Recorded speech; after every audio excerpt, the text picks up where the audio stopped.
24º Encontro Imobiliário, onde terá como tema contratos de compra e venda de imóveis e os desafios dos condomínios, abordando assuntos como o de rescisão do contrato de compra do imóvel e os meios de coibir a inadimplência nos condomínios e também os ilícitos penais que ocorrem nos condomínios. Para falar sobre esse encontro e ensinar agora como inibir a inadimplência da cota de condomínio, nós recebemos Kênio de Souza Pereira. Ele é presidente da Comissão de Direito Imobiliário da OAB. Kênio, boa noite, prazer em recebê-lo aqui novamente. Boa noite, tudo bem? Prazer todo meu, Barroso. Tudo bem lá por encontro? É o 24º Encontro Imobiliário, né? Dia 4. Aguardo lá os amigos, os telespectadores, né? Às 19 horas, na Rua Albito 250. A sede da OAB, né? Tradicional sede. A sede da OAB no auditório, a gente sempre consegue, né? Um público muito seletivo, pessoas que querem aprender como é que funciona a parte de compra e venda. É um debate com as pessoas que participam, como é que é? Um debate que aberto para as pessoas? É aberto ao público. São 2 palestras, irão abordar questões, como você colocou muito bem, da compra e venda de imóveis, a questão da crescente rescisão dos contratos com construtoras, sobre a comissão do corretor, quem que paga a comissão. Tem situações de abuso, às vezes, que a construtora transfere a comissão para o comprador. O que o STJ tem derrubado é ter determinada devolução dessa comissão quando acontece a rescisão do contrato. Também questões condominiais e até mesmo os crimes que acontecem na Assembleia de Condomínio. Então, é um evento aberto ao público, basta a pessoa se inscrever no site do OAB. Fala o site aí pra gente. É o www, né, OABMG.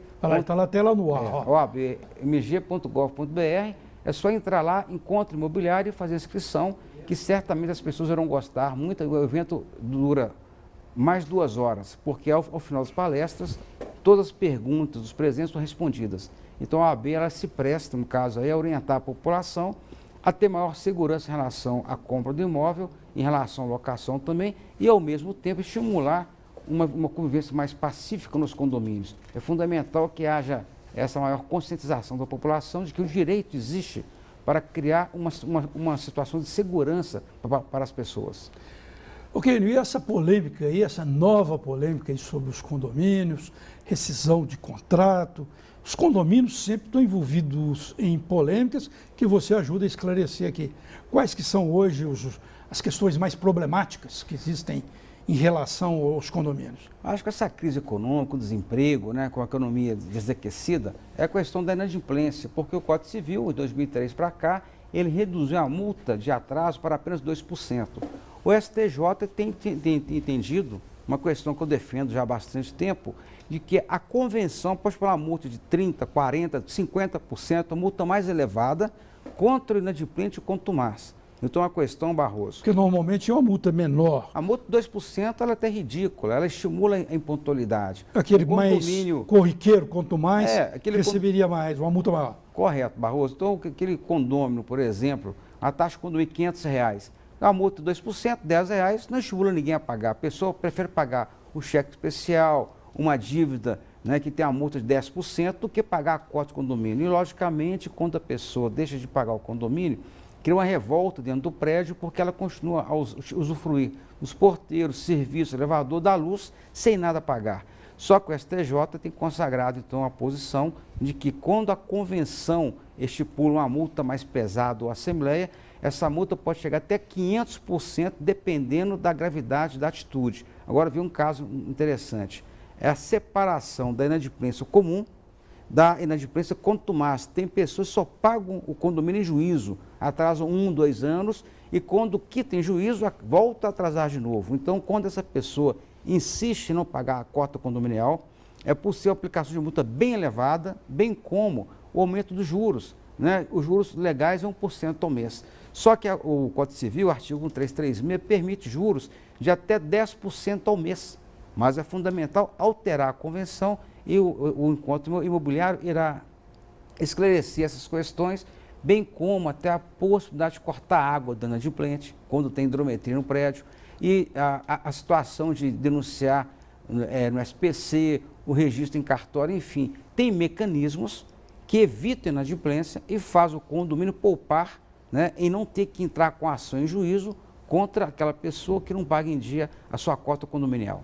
Quer dizer, que seriam as maneiras de acabar com isso.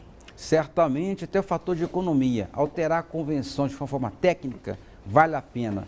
E, lamentavelmente, essas possibilidades deixam de ser aplicadas porque os condôminos, eles deixam de fazer essa alteração de maneira jurídica. Ou seja, o amadorismo no condomínio acaba acarretando até a prescrição, né, da cobrança de alguns débitos, que as pessoas não entram com a ação ou então deixam de aplicar essas multas porque não tem uma redação adequada da convenção.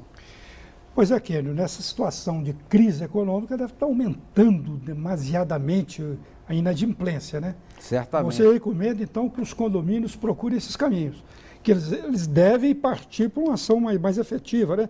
Até um confronto, né, com os inadimplentes. De certa forma, sim, e um detalhe interessante, na Assembleia, né, falando sobre o condomínio também, na Assembleia a gente verifica até ilícitos penais, pessoas fraudando a ata da Assembleia, então pessoas acusando o síndico de furto, de roubo, quer dizer, as pessoas criam uma situação às vezes muito conflitante e o encontro imobiliário será também objeto dessa análise pela doutora Daniela Tognoli, que é uma advogada especializada em direito penal, né, ela é professora, irá explicar como que a convenção pode analisar ou pode vir a prevenir questões penais e também irá ser abordada a questão da ata da Assembleia, a forma respeitosa que pode acontecer, sendo que é possível, inclusive, gravar a Assembleia.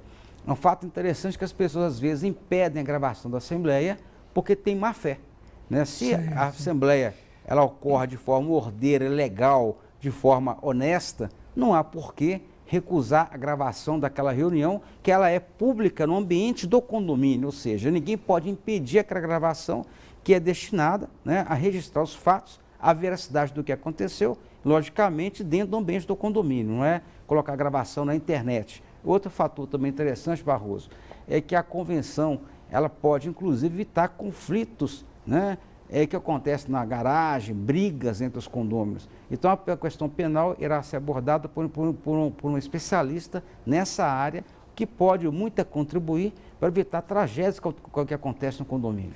Isso mesmo, Kelly. Hoje ninguém no Brasil, vide os políticos de todos os partidos, que são pegos aí em gravação, com a mão na massa, com a mão na botija, né?